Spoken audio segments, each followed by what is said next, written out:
It's Becky Anderson, and I work for Macmillan, and I want to thank you guys for coming. So the way this is going to work today, as you can see on your screen, we have a wonderful presentation coming from Eric Landrum on Flipping the Classroom, and we do have a large number of attendees.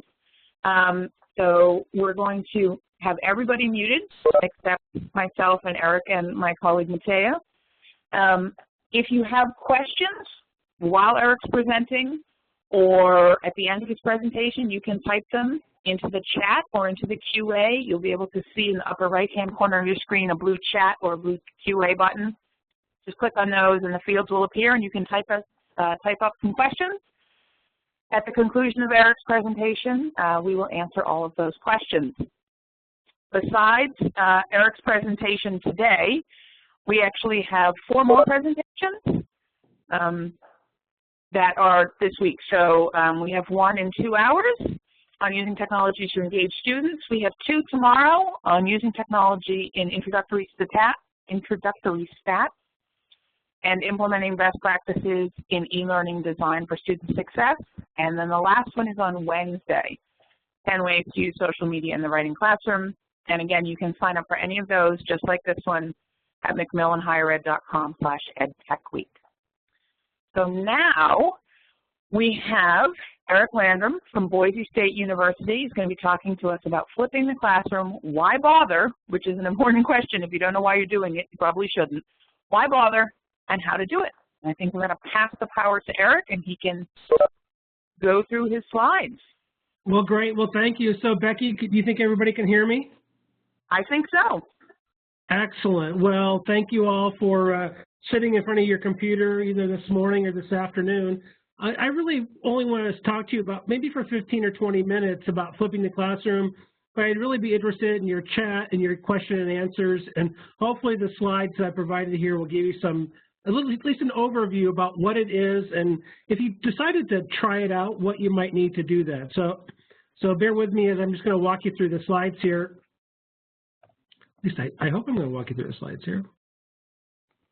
There you go. So, there we go. So what really is flipping the course? And so there's a lot of misnomers and confusion about the term, and really here's a nice slide about the delimitations of what the flipped classroom is not. It's not about someone else taking over your job as a lecturer or as a professor. It's not showing a bunch of videos in class. It's not a class without structure, and it's not students working alone. In fact, it's quite the contrary when you look at the literature, as well as the actual practice. And I'll actually talk about my own research methods class that I do teach in a flipped format. So really the flipped classroom, and I'm going to show you some graphics here in a moment, but the flipped classroom is about freeing up contact time, face-to-face time, so that you can interact more with students and so that students can interact more with each other.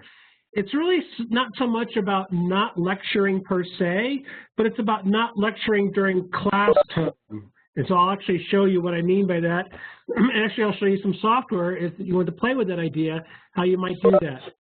There's a bunch of things that I really like about the flipped classroom. For example, at my institution, when I have student athletes go off, they don't have to worry about missing lecture because, well, there are no lectures to miss. My lectures are all online right now on YouTube. So, yes, you too, if you're having trouble falling asleep at night, you can go to my YouTube channel and you can look me up and fall right asleep to a lecture about between or within groups design or whatever you'd like. Also, I'm at a non-traditional campus, and so our older students, some of them travel a lot and for their jobs, and so they don't miss out on things going on in classroom either because, well, they miss out on what's going on in the class, but they don't miss out on lectures per se. And so it really does change the nature of my role. I'm really involved with, when I'm getting ready for class, I'm thinking about what are my students going to do today. I'm not thinking about what lecture am I going to give or what joke am I going to tell. And so content is archived, as you can see on the screen there. And really, the best classes in a flipped classroom are the ones where I speak the least. And so that's really what I consider my best classes, when my students are actively engaged in something that I've got designed for them. And I'm going to show you some examples of that during this presentation. Okay. So we can kind of think about what we do inside and outside of class by this little castle top diagram. This comes from DFink, and there's a bunch of references at the end, and I really do want to give credit where credit is due. So it kind of gives us a way to think about what students should or ought to be doing in class and what they should or ought to be doing outside of class. And so in what I would call a traditional classroom, and I've mocked this up for my research methods class that meets on Tuesdays and Thursdays. In a traditional classroom, I might lecture on Chapter 3. And the topic that day might be between group designs. And Thursday, come back and lecture on survey design. I might answer some questions in class. You know, that would be kind of a traditional classroom. And I'm hoping, and I don't know if you can see my cursor, but I'm hoping on Monday night, or maybe even Tuesday morning, they're reading Chapter 3 and they're studying their notes. And so really, even if we don't explicitly make this open, we do have expectations of what we expect or hope our students will do before class, and then what we do in class and what they're going to do subsequent to class. And so that's the traditional classroom. And if you'll forgive me a bit, I'm going to overgeneralize just a bit to make a point. But this is, in the way I've described it, fairly passive. If my students are coming to class, listening to me lecture, maybe there's some conversation, maybe there's some think, pair, share activities, but generally speaking, a lecture approach is a fairly passive approach. And I'm hoping that they're very active learners outside of class. They're going over their notes, they're rewriting, they're writing drafts of an introduction, method, results, discussion section, and outside of class, I'm hoping for all that activity, where inside class, they're really not so active in the traditional classroom. The goal of a flipped classroom is to make all of those boxes, if you will, active. And so, for example, trying to advance to the next slide. Oh, there we go. So in a flipped classroom, you can see that on Tuesday, I might open up with some clicker questions that was about the Chapter 3 reading. I might have students in class free write on their statement of purpose for their introduction section to the research methods course, and then they might do some peer editing on whiteboards, or they might swap computers or papers and peer edit one another. Now, the Monday night before they came to class on Tuesday, I would have wanted them to watch a YouTube lecture that I've already recorded on Between Groups Design and also read Chapter 3. My readiness assurance for that, to have some idea if they've actually done that or not, is starting that class on Tuesday with clicker questions. And those are for a small amount of points. And I'll actually show you some graphics later on in this presentation of one possible software system you could use. I use Turning Point, but there are others, and you could use whatever you wanted to. You could do this with a pop quiz at the beginning of class. You really wouldn't have to use the technology if you didn't want to. And so then Wednesday, hopefully they're watching YouTube lecture, they're doing some homework, but then on Thursday when they come into class, we're going to have a discussion about pitfalls of survey response scales. We're going to have clicker questions at the very beginning. Sometimes, quite honestly, I like to have clicker questions at the beginning and at the end to make sure students there are on time, and then they're also staying to the very end of the class. So you can see in the flipped classroom, the notion is in class becomes much more active and hands-on and actively engaged. And outside the things that would typically might have happened in class, which would be a lecture, actually moves to outside of class time as they're watching that on YouTube prior to getting to the class. So, and again, this is idealized, and I realize that, but the idea would be that both in class and outside of class, students are active learners. That would be the ideal scenario. So a little bit about the flipped class. That's just a really brief overview about what does it mean, a brief overview about what does it mean to talk about a flipped classroom. Now I want to talk for a couple of minutes about why bother. So why fix it if it ain't broke? And to talk about that, I want to put it in the context of backward course design. So backward design it's a little bit of an odd term. It comes from DFink and Wiggins and McTeague and other folks like that. You know, when faculty members traditionally start thinking about a course that they're going to teach, well, usually the first thing they do is they think about their textbook order, because the bookstore is coming down on them to figure out what textbook they've got to place, the textbooks they have to order for the bookstore. But really, in a backward design, the centerpiece, I'm sorry, I take that back, not the centerpiece, but the first part of it should be the learning outcomes. Thinking about what do you want your students to know or be able to do at the conclusion of the course. Now, what's backward here, so to speak, is that typically assessment is an afterthought. So when faculty members, oftentimes when faculty members think about assessment, oh yeah, I got to assign a grade at the end of the course too. So what am I going to do? I'm going to write a paper, take a couple tests, maybe do a project or whatever. And all of those are fine activities, but the notion of backward assessment puts, backward design puts assessment in that middle. You see it in the middle of the arrows there. And so you figure out first your learning outcomes. So what do you want your students to know and be able to do by the conclusion of the course? Then, before you do anything else, you think about the assessment technique. So how will I know students have achieved that by the end of the course? How will I know what they know, or how will I know what they can do? And then you plan the learning activities. A lot of times when we get excited about teaching a new course, we think about, oh, I'm going to show this video, or oh, I really want to do the jigsaw classroom, or just-in-time teaching, or whatever. And you can kind of see in very small print there a listing of about 130 different types of teaching methods, activities, and approaches and strategies. And the backward designers of courses would say, those are important activities, but that planning comes last. So for instance, when I've helped faculty members on my campus design this course, or any course, oftentimes we'll get to the end of the course design, they'll go, oh my gosh, I don't need a textbook at all. Or, oh my goodness, I need something else. I need to learn how to post lectures to YouTube. And so, or, oh, I don't need that textbook I was planning for, but I want to put together a couple of supplements and I want to have some readings available, or I want to choose a different textbook from a different publisher. And so backward design really puts assessment center stage, which is really kind of counterintuitive for some faculty members, which is why these authors call it backward design. So to do that, and again, we're not doing a course design workshop, but I just want to give you a little bit of the logic. It's all about this 3-column table. LO stands for learning objectives. And so what you do is you start off in that the leftmost column, and you start with student learning objectives. By the end of this course, each student should be able to, and you articulate those as clearly as you can. That middle column is assessment evidence, or the assessment method. And the third column then is the teaching approach, the pedagogy. And so how am I going to accomplish that? And I'll just actually, I've done this for my own research methods course, and I'll just share it with you. And so that first column has my real learning outcomes for my students enrolled in upper division undergraduate research methods course. By the end of this course, each student should be able to, and those are my 8 learning objectives. So I start with that.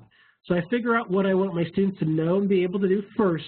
Now I'm going to fill in the middle column next. So how am I going to know at the end of the semester? And by the way, it's not always about grading. And so you can see my actual techniques. And so you can see for the third one there, I'm going to use that with clicker questions. So it might be that I have ethical implications of conducting research. Students complete the city program training. They've got to produce a completion certificate. So there's multiple ways. It's not always about grading per se.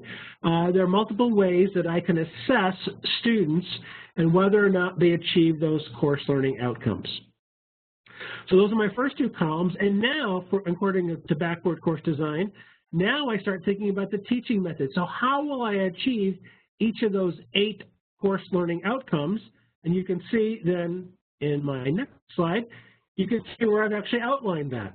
So I have a nice, clear path to what I want my students to achieve, how am I going to know if they achieve it or not, and then finally, how am I going to teach it, or how are they going to learn it? Okay, so that's actually the 3-column table. And to be honest with you, what I do in my syllabus, not that you need to do this, but what I like doing is that I drop those first 2 columns into the cover page of my syllabus. And so that tells my students what my goals are for them in the course, as well as how will I know if they've achieved those goals by the end of the course. By the way, this is really helpful when you have transfer students either coming in or going from your institution to other places where someone can really see how well the course was designed. This is really helpful for those folks who do those transfer credit evaluations and figuring out, is this course equivalent to the one that we have on our campus and vice versa. So anyway, I just wanted to give you, that's a little bit of the why bother, because you've got a well-designed course, and so now that you've laid out the learning objectives and you have some solid assessment techniques in place.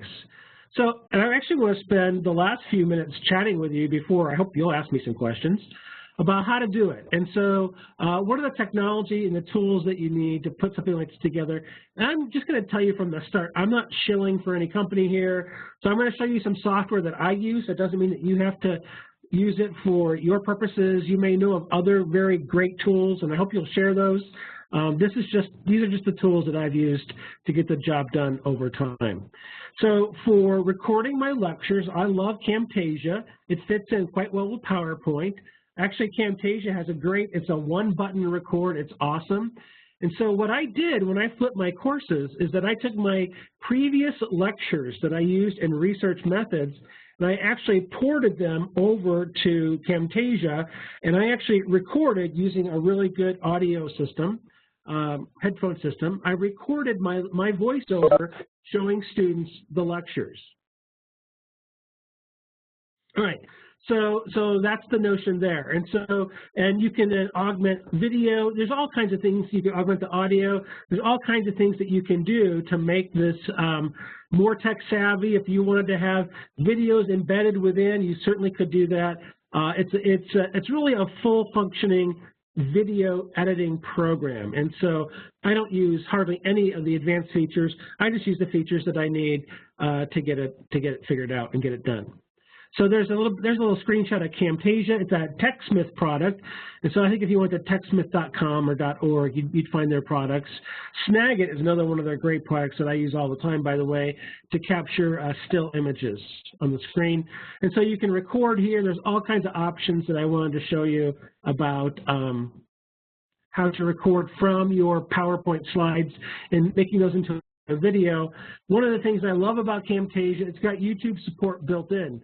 And so after you record the video and you produce it, then you share it. And you share it, and you can see here there's just a built-in screen, or I can actually do a couple of mouse clicks and enter my password, and that will go directly to my YouTube channel. And I'll show you a screenshot of that in a moment.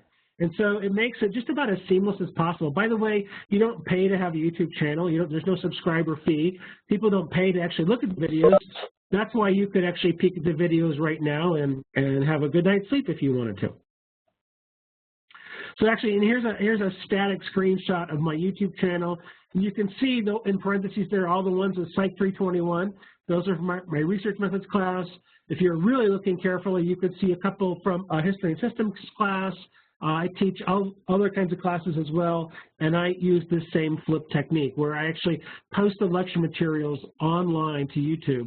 And interestingly, I don't know if you can see this, but you look at critical thinking, and it's the very first video in the first row.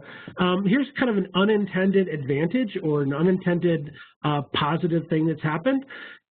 But you can see, if you look really carefully, critical thinking, Psych 321, I posted it 3 years ago, 1,544 views. I can tell you for certain that maybe in the last 3 years, there may have been a couple of hundred students in my research methods course, which means that other people on YouTube are searching for critical thinking and actually watching this lecture, this 41-minute lecture, at least they're opening the 41-minute lecture, and they may be watching part of it, which I never intended to happen. It's a very pleasant happenstance, and if I can help give psychology away in a method by which I didn't intend to do, I think that's awesome. You can see scales of measurement. Oh my goodness, 10,000 views. I mean, what in the heck is going on there? And so certainly there must be a demand outside of even my own students for that. So anyway, it's really pretty slick. It's pretty straightforward. Once you have all the accounts set up and you figure out the screens, it's seamless. And so it takes very little effort once it's all set up, as is the case with most things. I talked a little bit about that readiness, that course readiness at the beginning or maybe even at the end of class. And so the tools I use are turning points. And these are clickers. There's other brands of clickers. There's other software. I'm sure those other types of software do the same things as the turning point software does. I'm actually showing you a screenshot here in PowerPoint that actually where you see turning point adds a tab across the top. And then when you click on that tab, you can see all the little special tools that pop up for creating your clicker slides. And, you know, like any other new piece of software, there is a learning curve that goes on. There are ins and outs and things you have to figure out. But once you've got it, I reuse my clicker slides from semester to semester. I can determine if they're worth points or not worth points. I can then determine whether or not there's a point for a correct answer or not. Sometimes I just ask informational items. Anyway, so I just want to give you kind of a little overview here, so you can kind of get a screenshot of, you can see my screenshot in PowerPoint of multiple slides, so you can plan your PowerPoint. So when I walk into class, I don't walk in with my lecture slides, I walk in with slides like this. And so I may have a couple things I want to share with them briefly.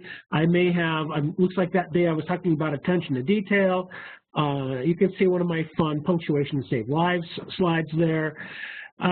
So you can kind of see the kind of the map I have for the day and how I'm going to use clickers to ensure that my students are hopefully reading ahead of time, watching the videos ahead of time, and coming to class prepared.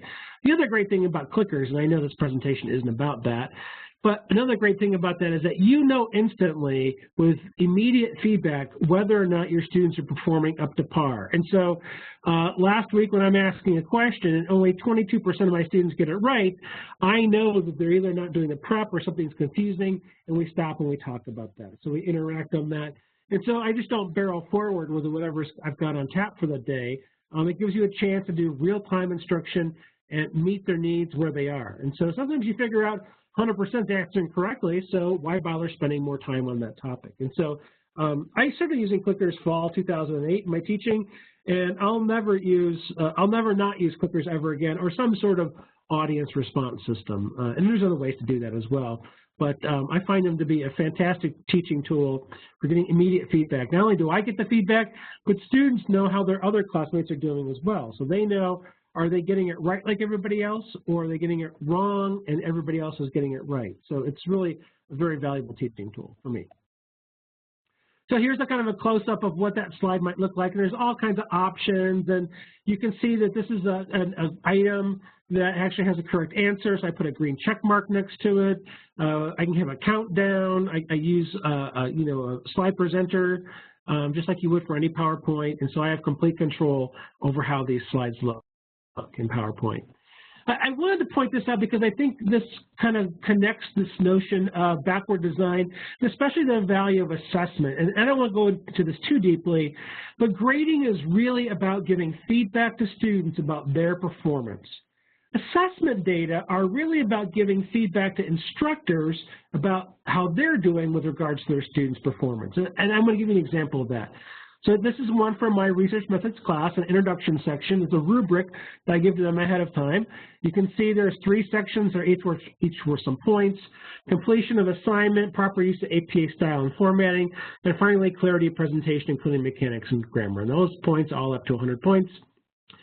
And so, I give that to them ahead of time, but also when I'm grading in Blackboard, I can actually grade by the rubric, and I can, rather than giving a score 0 to 100, I give scores out of 30, out of 35, and out of 35. You can see right there.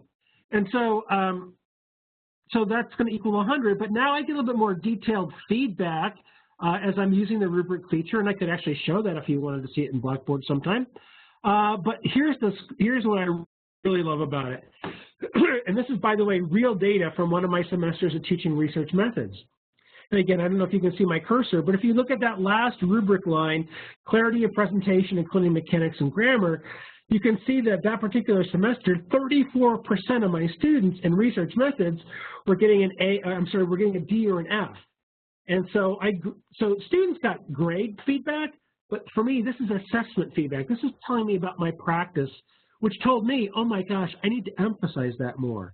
So the really cool thing I love about this backward course design and putting assessment center stage is that when I see these data, these are assessment data that came out of grading, then I can walk into the classroom and I can design something for my next class period. Remember, I'm not walking into the classroom thinking I've got a lecture for 45 minutes. My lectures are online on YouTube. I've got time in class, and actually you can see a snapshot here of what I really did after that day.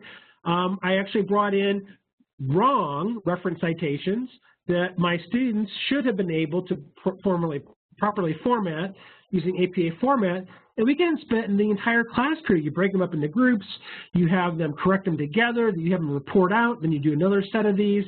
And it's really meaningful because now they have practiced correcting these mistakes that hopefully they will catch themselves before they hand in their reference section for their introduction section in my course. And so it's very hands-on, they're working together, they're getting feedback before they leave. And so a lot of good things are happening. And so, and quite honestly, I went to prior semesters and pulled these examples that you're looking at on the screen from other students' papers. And so they're real life mistakes, if you will, that other students have already made, and now I can practice with my students, helping them to figure out what's proper APA format for reference citations. And again, I love the notion here because I have the time in class, I have the flexibility. I'm not tied to a lecture. Backward course design gives me that flexibility. All right, so I'm going to end up here pretty quickly, and then I would love to take your comments, questions, your concerns, have some real interaction with you, because sadly this has been straight lecture in a flipped classroom presentation, which is a little bit ironic, but I've got some literature here for you. If you really want to dig in, I'd suggest that you read the top 3 and kind of hover on those. I've got more references there for you. You know, people doing active learning inside the class period has been around for a long, long time. There's nothing overly innovative about that. I think the innovative piece about the flipped classroom is that now some items that used to be done in class have been moved out of class.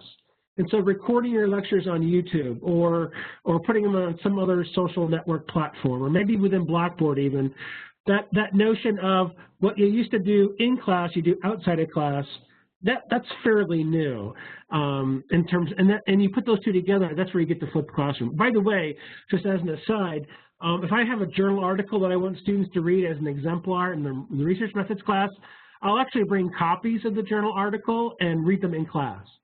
And give them 10, 15 minutes to read it in class, because we all know that they can be the most well-intended student. And if I say, oh yeah, and read this extra article before class because we're going to discuss it on Tuesday, very few of them are going to do that.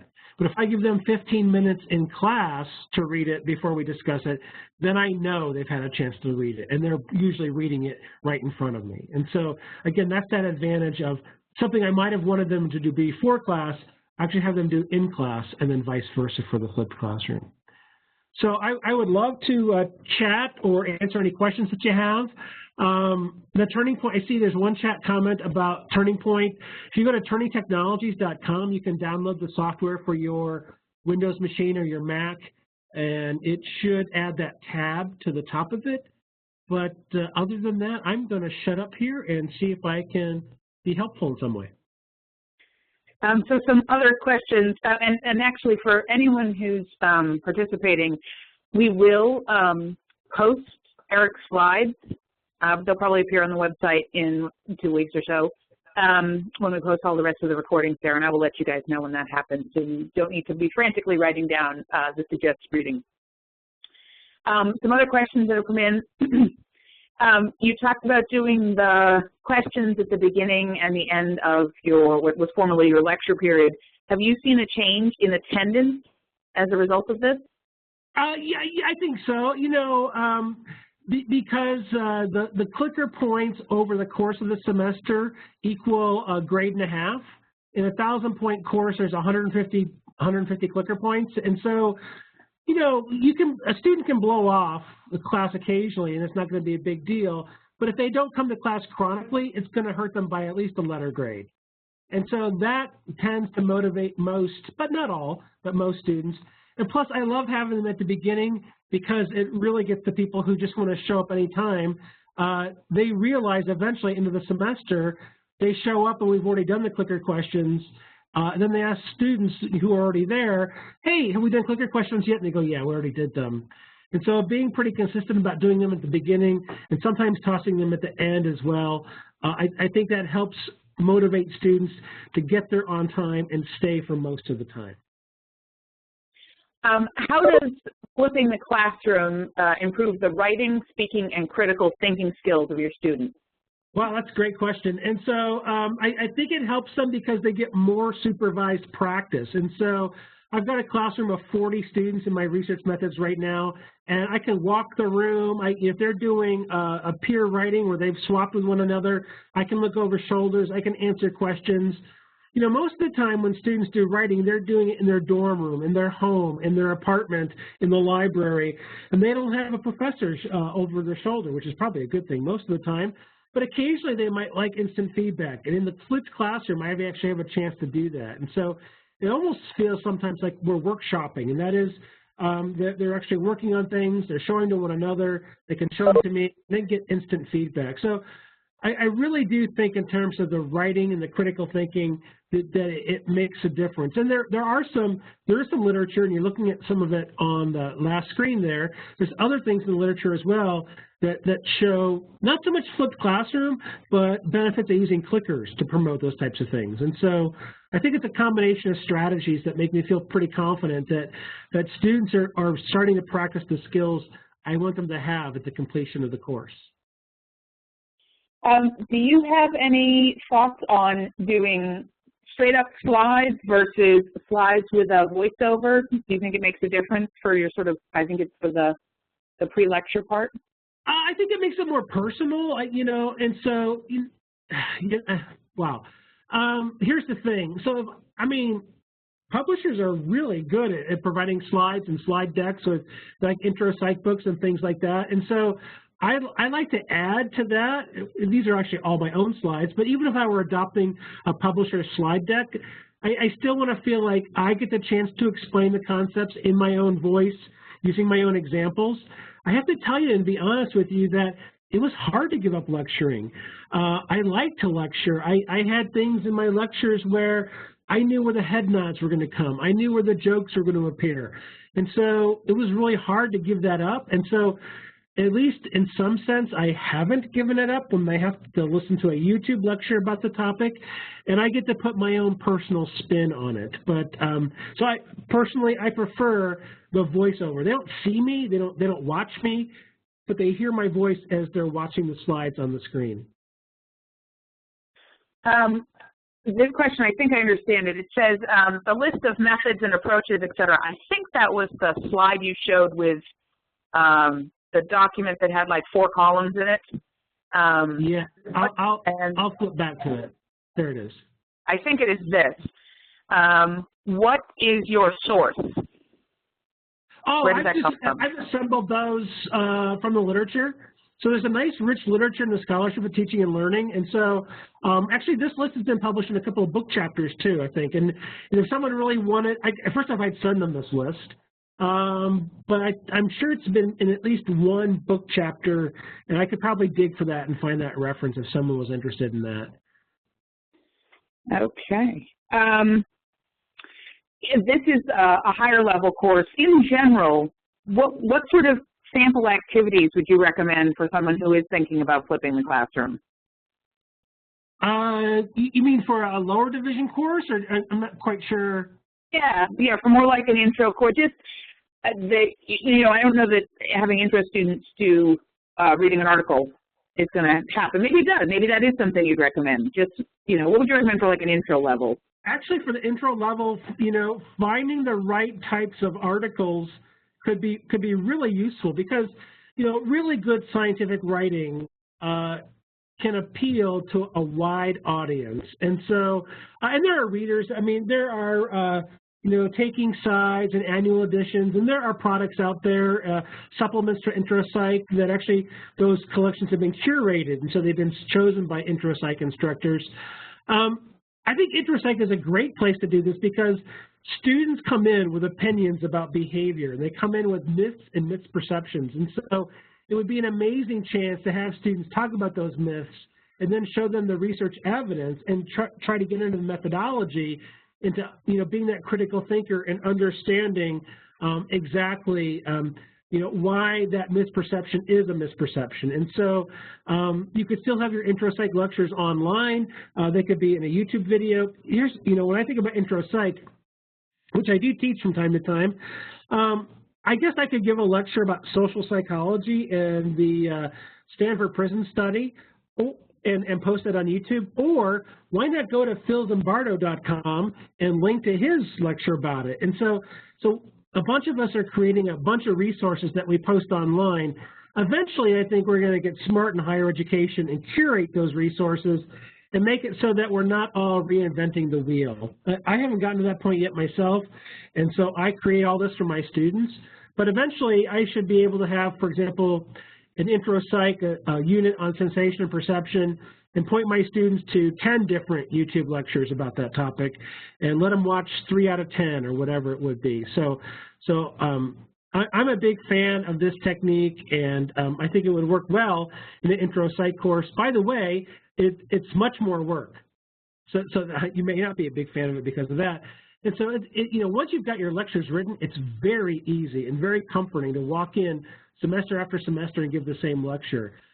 Designing a course with backward design, with active engagement, hands-on learning, flipped classroom is a lot more work.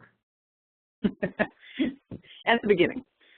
You saw some of my lectures have been up for 3 years, and so once I recorded my lecture and posted it to YouTube, it's up there, and eventually I will revise those. But yeah, the learning curve is steep with any new technology. Absolutely. I think the implication there is you say you're from Boise, but you're actually living in Bermuda. But we'll let that go. Wow, I wish Bermuda. It's pretty warm today, though. How can you use Flipping the Classroom to improve the quality of student presentations and discussions? Yeah, I think you really can, because you use class time to practice those skills. And so you can have small group discussions, you can have whole group discussions.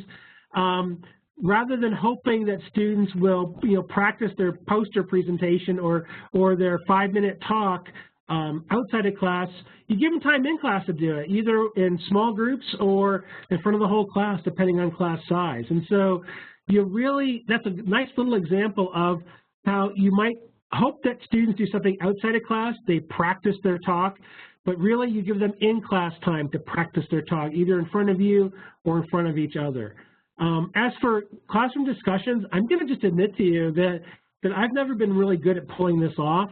And so a lot of that is about advanced prep, about making sure that everyone's read. And so that might be the kind of place where I might give students 10 minutes, read pages 138 to 142, and then we're going to chat about it in the following 20 minutes. And so that might very well be a place where the flipped classroom really pays off. What do you think is lost, if anything, by flipping the classroom, and how do you regain those elements? Yeah, I do. I think for some students what's lost is that, and I don't mean to be mean about this, but some students love the passivity of a lecture. Some students love the passivity of hiding in the corner, checking their Facebook, not participating, not engaging, and they like that. Some students, quite honestly, love listening to a really well-crafted lecture. I, as a student, and today, I love listening to a really good lecturer give a talk about something that he or she is passionate about.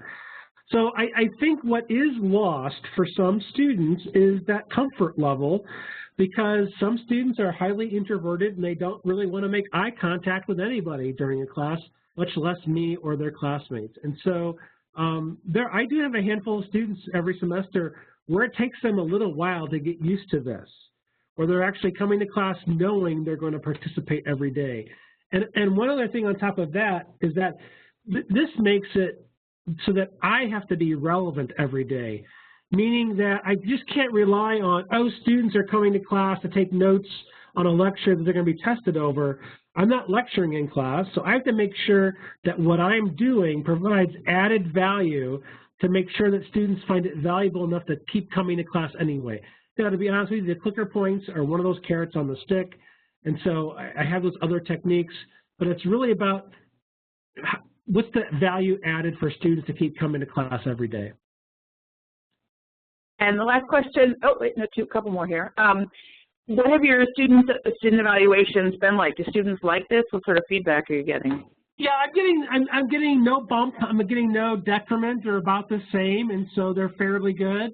And so I think I do a weekly reflection, and I ask students a lot of questions over time. And I think at the beginning of the semester, There are some students that struggle with it. By the end of the semester, everyone understands why I'm doing it. They may not like it so much, but to be honest with you, I haven't seen any increment or decrement, quite honestly, in my teaching evaluation scores.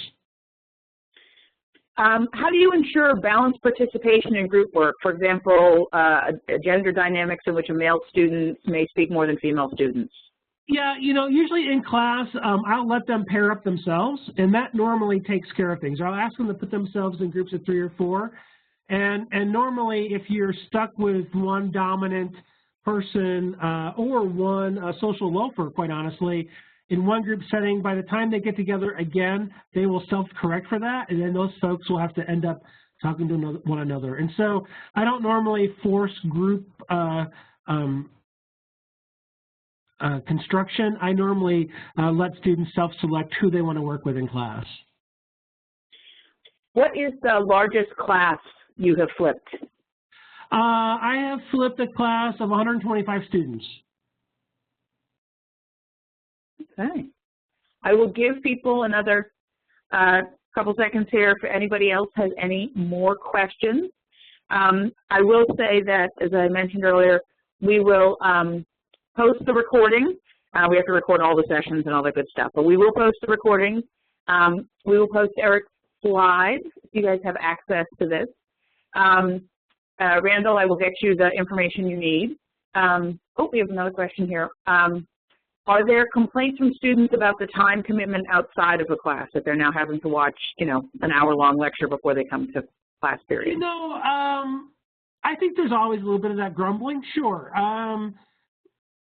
You know, and you know, I don't know what the standard line is around the country, but at Boise State, the standard line is for every 1 credit in class time, you should be expected to be doing 2 hours of prep outside of class. So for a 3-credit course, you really ought to be doing 6 hours of prep. And so in a certain week, I'm never having them watch 6 hours of video. So I think there probably is a little bit of disgruntlement at the beginning of the semester about it.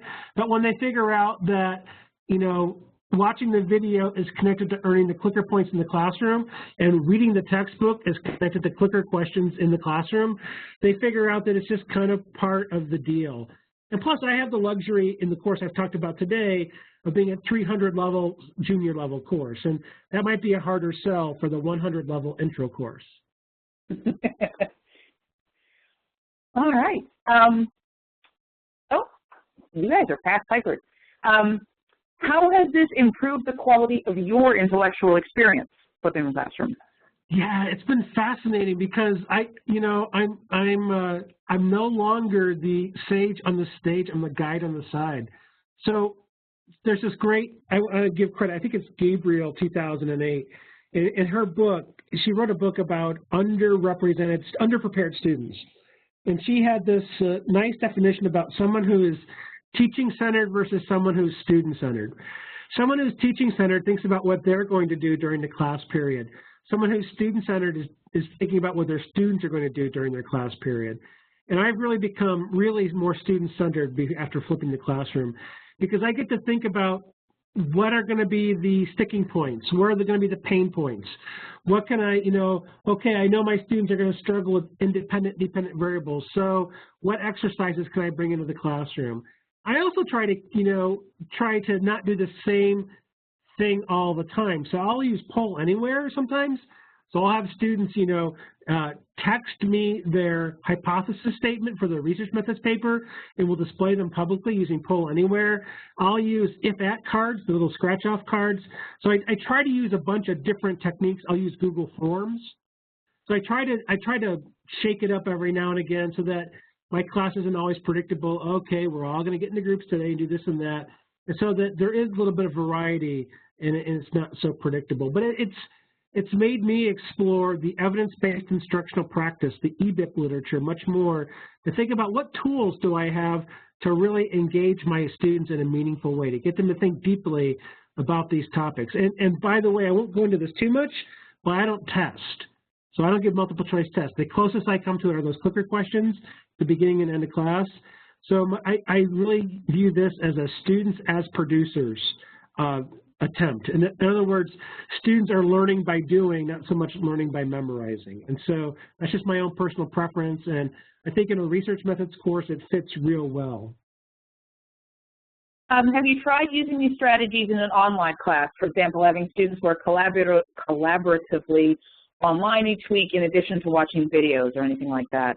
Yeah, interesting. It's interesting that you asked that. I'm teaching a lower division course this semester with 180 students online, and I do not have them work in groups. I do not do discussions with them, but I did flip the classroom there too. And so, in other words, they're watching videos, YouTube videos about the topics in the course. In fact, if you went back to my YouTube channel and dug a little deeper, you'd see Psych 120 in parentheses, and that's the course, the other course that I'm teaching online this semester. And so, in many ways, that course is flipped as well. There's no inside a class, it's now outside a class. Obviously, it's all outside the classroom. But some of the same ideas. The other thing I do in that class, which really isn't the topic for today, is I use a mastery approach. It's a pass-fail class. And so students in that class can keep doing assignments over and over again until they get it right. They just have to do it by the certain deadline at the end of the semester. So, and again, that class doesn't really have tests per se either. Okay. All right. Unless anybody else has any additional questions, Mattia wanted me to remind people that we actually have a Facebook page also, Facebook.com, search for Macmillan Higher Ed, and you can actually see the recordings from today will be posted there in the notes section. You can actually see all of the prior webinars that we have done. And I think that's it for now. Eric, that was awesome. Tons of questions, which is great. Hopefully for people who were listening, you found something useful, something maybe you can try out in class, in the next week or two. And we'll go from there. So thank you very much, everyone, for coming, and thanks again, Eric, for doing this. It's been my pleasure. Thank you so much. All right, thank you. Bye-bye.